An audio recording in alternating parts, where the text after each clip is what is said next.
Hello, buddy. Welcome back to Tin Man's Core Channel. I'm your host, Jeffrey Tin Man Taylor. And today I decided to do something a little bit different. I'm going to be playing a record off of my record player for you guys to let you listen to it. And it's one of them story time related records. It's released by Power Records. And the story that you guys will be listening to today is The Best Cop in the World.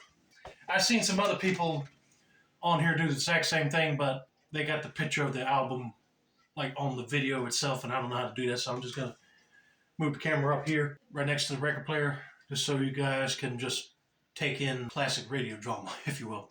So I'm going to move this camera up a little bit closer for you guys, and I'll start the record. In Superman's Fortress of Solitude stands Kandor, the city in a bottle, stolen and miniaturized by a space pirate before the explosion of the planet Krypton. In this controlled environment, 1 million microscopic inhabitants keep the towering civilization of Superman's native world alive. Standing at the podium before a capacity audience in the city's civic center is Darvan, Kandor's Commissioner of Science Police. The annual Science Police Awards ceremony. To present the decorations for outstanding officers of the past year, I am privileged to present a man whose visits from the outside world are not nearly often enough. Kal-El, known to most of the galaxy as Superman. Thank you, fellow Kandorians. The job of being a Superman is very different from being a policeman. And so it is with the greatest respect that I call Science Police Officer Ron Zod to the podium to accept. Look, a man with a gravity gun! Hello. All right. Thank the fate you got in time.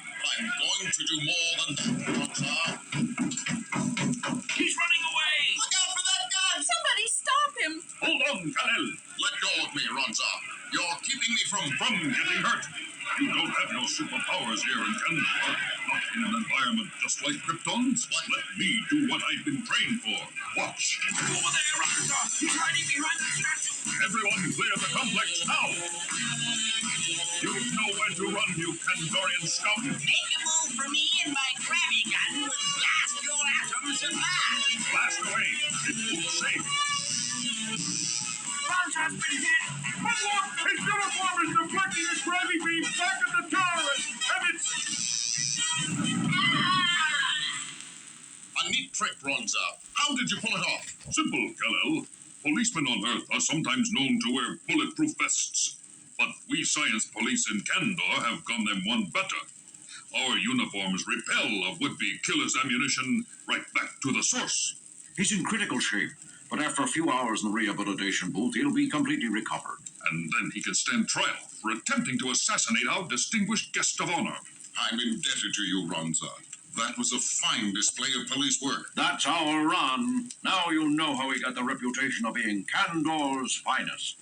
After many fond farewells, Superman leaves the microscopic confines of the tiny bottle city as the microwave beamer in his fortress restores him to normal size.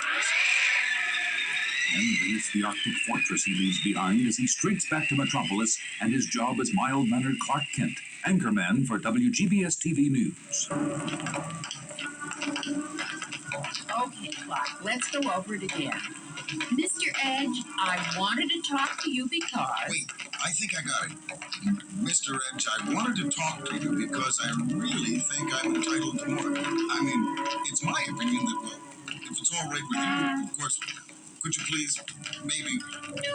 No, Clark. All wrong. Stop hedging. You just tell him you want a raise and you know you deserve it. That's all there is to it. But Lois, I couldn't be that blunt. Not with Mr. Edge. It wouldn't be right. Sometimes, Clark, I wonder why I even bother with you at all. That plane's in trouble. The engines are on fire! It's out of control. Oh my gosh, Clark, it's going to hit the Galaxy building. Can't anybody do something? I can, but not standing around here. I've got to slip away and change to... Look, Clark, up in the sky. Great Scott! Hey, that's not Superman! You could have fooled me! Look what he's doing! I don't believe this, Clark. A man in a weird costume grabbed the fuse fuselage of that plane and is flying it to safety just like Superman would. Believe me, Lois, I'm as surprised as you are. I'd better find a telephone booth and phone this story into the station. Okay, Clark, the newspaper byline is mine. But instead of finding a phone, Clark Kent finds a deserted alley, and a heartbeat later, the soft-spoken reporter sheds his clothes to become the mighty Man of Steel himself, Superman! And a few moments later, at Metropolis Airport, an astounded ground crew has watched an amazing demonstration. You don't look like Superman, but you sure operate like him. You brought that twin-engine job in on your shoulders and put out the flames with super breath just like a real pro. Yeah, but if you're not Superman, who are you, buddy? I assure you my name is not Buddy. His name is Ronzar, gentlemen. Superman! The real one. Greetings, Kal-El. I knew it wouldn't take you long to find me. You and I have some things to discuss, Ronzar. What do you say we talk in private? About 50,000 feet up? After you. See, now it looks like Metropolis has two Supermen. Looks like. I just hope. What is it? I just hope those two are friends. Here we are, leveling off at 50,000 feet. Let's have it, Ronzar. Why have you followed me to the outside world? Because in Kandor, I'm the best there is. You gave me an award that says so. But what does a superior city like Kandor need with an expert crime fighter? You were born and trained there. That's where you belong. I belong here on Earth. I'm better at this than you are. This planet is a mess, Kal-El. With Kryptonian superpowers along with my training, I'll be a supercop. But you know nothing about superpowers. I've had them since I was a baby, and even I make mistakes sometimes. That's because you're an amateur and I'm a professional. Where are you flying off to? I've got work to do. Got to show you what superpowers and training can do. Over the next several days, Ronza of Kandor tries to prove his boast as the people of Metropolis and the world take notice. This is Clark Kent with a WGBS TV news summary. The mysterious supercop continues to dominate the headlines. Today, he issued summonses to 36,000 jaywalkers, and he heat-beamed the engines of 12,000 cars he claimed were polluting the air too much. Several days ago, he said that since most crimes occur in the nighttime hours, people would need a special pass from him to walk the streets of Metropolis after 9 p.m. WGBS reporter Jimmy Olsen filed this report on today's demonstration against the curfew. Here on the left bank of the Metropolis River, over 15,000 marchers have shown up for this demonstration against the rules laid down by... A new development. The super cop has entered the scene. He seems to be... Yes, he's coming over here. You're the reporter. I'd like to make a statement. My audience is yours. I'd like Metropolis to know there will be no more demonstrations against any laws issued by me. Anything I decree is necessary for the welfare of... Superman! Hello, Jimmy. Ronzar, I believe you're making a mistake here.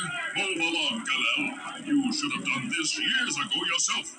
Maybe so, but the right to protest is guaranteed by law to all American citizens. You can no more limit that right legally than commit grand theft. Oh, well, I'll be back. Both Superman and the super cop are flying off now. No, the super cop is diving into the river. It looks like, hey, a water spout is popping up where he dove in. The water from the river is rising up and beginning to tumble from the sky onto the demonstrators. It's a cloudburst, and there isn't a cloud in the sky, and it's breaking up the rock. Demonstration directly, but there's no law against making it rain. This is Jimmy Olsen for WGBS TV News. This is Clark Kent back in the WGBS studio. The curfew and the new rules are still in effect, and Superman has made no public statement on the matter. We'll have more news after this word from our sponsors. Hey, Clark, where are you running off to? You've got a newscast to finish. This is no time for a coffee break. It's only a 60-second commercial. But the mild-mannered newsman has a far more pressing problem on his mind as he finds a deserted stockroom a few doors up from Studio B. Reading that report on Ronza's policies was the last straw. It's about time someone told him Metropolis cannot be run like a police state. And that someone is... Superman! But elsewhere in the city at that moment, another superpowered figure patrols a neighborhood at low altitude. Look at these earthling citizens. Many of them duck into their houses and automobiles as I pass by. This is the way they should regard the law, with great respect and perhaps a little fear. That's what Kal-El's biggest mistake was. He made everyone take Superman for granted, as if you were on their level. He didn't know the law has to be set above the general public for it to function. Now, that's odd. Some sort of strange light beams seem to be emanating from that automobile junkyard up ahead. This bears investigating. The radiation is very weak, coming from that one primitive automobile over... The headlights of that car turned on some horrible death ray. Can't stand up? No, you can't, can you? Any more than Superman could, if you were he. Who are you? Crouched in the car. Show yourself. Delighted to, supercop, or whatever you call yourself. I'm Lawrence Gabriel. These quasar beams causing you so much discomfort are a rather brilliant invention of mine. Why would you want to kill me? It wasn't you I was commissioned to destroy, it was Superman. But when the crime syndicate bosses hear you fell into my trap instead, I'm sure they'll be almost as delighted. I'll try to make it to your funeral, old man. No. Where are you going? How do I get out of here? Oh, just turn off the headlights, if you can crawl that far. My super hearing, picking up the sound of children playing elsewhere in this awful graveyard. If I can throw my voice to them with super ventriloquism. And elsewhere in the large junkyard. Found you, Joey. Your shirt was sticking out behind the door. I did not. You didn't see me until after I... Attention! This is Ronza of the Science Police. Where's that voice coming from? From nowhere? I need your help, boys. Please come to the northeast corner of this junkyard. Immediately.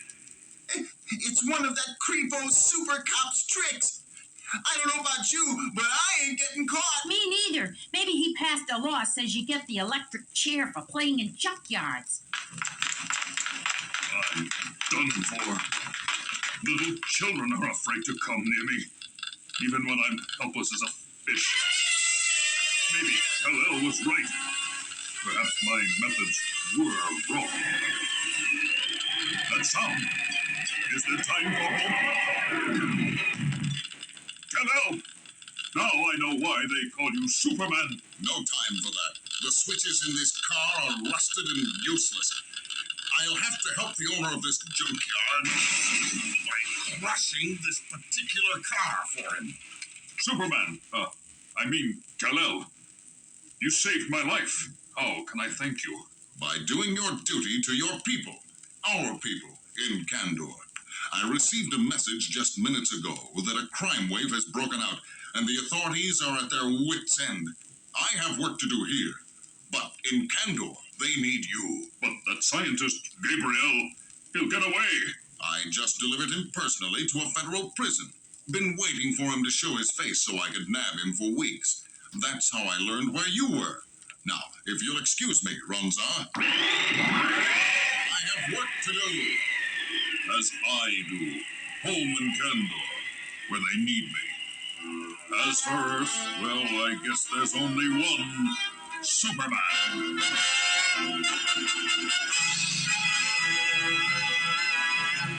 Well, all right, everybody. I hope you guys enjoyed this story out of the Power Record Superman Adventures storytelling record called The Best Cop in the World. I tell you, you don't want to cross Superman. If he thinks the laws are not broken, you should listen to him. Don't try to fix them. But anyway, I hope you guys enjoyed this video. Don't forget to like, subscribe, turn on those post notifications. This has been another successful installment of the Tin Man's Corner channel. I'm your host, Jeffrey Tin Man Taylor, and that's a wrap. And that's the day, buddy.